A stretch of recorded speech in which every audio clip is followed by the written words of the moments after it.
नमस्कार, मैं हूं दिबांजलि मोइत्रा। लोकसभा और राज्यसभा की कार्यवाही अनिश्चित काल के लिए स्थगित कर दी गई, लेकिन इससे पहले जो हुआ वो भारतीय राजनीति के लिए बड़ा दुखदायी रहा। विपक्ष का सरकार पर आरोप है कि सरकार ने लोकतंत्र की हत्या की और गलत तरीके से किसान बिल को पारित किया। लेकिन सरकार का आरोप है कि विपक्ष झूठ बोल रहा है और विपक्ष ने खुद ही लोकतंत्र को मौत के घाट उतार दिया।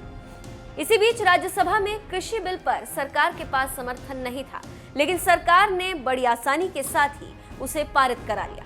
लेकिन क्या आप जानते हैं कि आखिर मोदी सरकार के लिए किसने ये काम आसान किया? अगर नहीं तो आज हम अपनी स्टोरी में आपको बताएंगे कि आखिर किसने मोदी सरकार को सफल बनाया। पहले आप मुद्दे को समझ लीजिए। कृषि क्षेत्र से जुड़े 3 अहम बिल लोकसभा में पहले पास हो गए, लेकिन मोदी सरकार को राज्यसभा में 8 वोटों की कमी पड़ रही थी। सरकार चिंतित थी कि क्या किया जाए।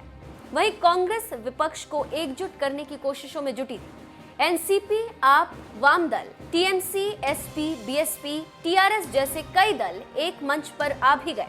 इन दलों का आरोप है कि सरकार ने पर्याप्त संख्या बल न होने के बावजूद जबरदस्ती इन बिलों को पारित करा लिया।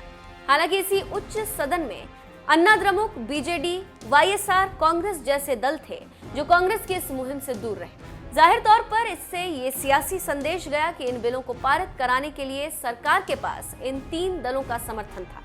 इस हिसाब से सरकार के पास 243 सदस्यों वाली राज्यसभा में 125 सदस्यों का पर्याप्त समर्थन मौजूद हो गया। हालांकि सरकार के अहम एजेंडे को जमीन पर उतारने में बीजेपी को तेलंगाना की टीआरएस का भी परोक्ष और प्रत्यक्ष साथ मिलता रहा।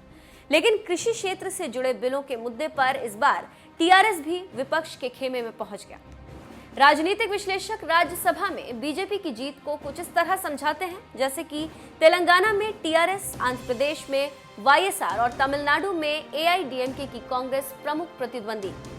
ओडिशा में भी बीजेडी का गठन कांग्रेस के ही विरोध में हुआ।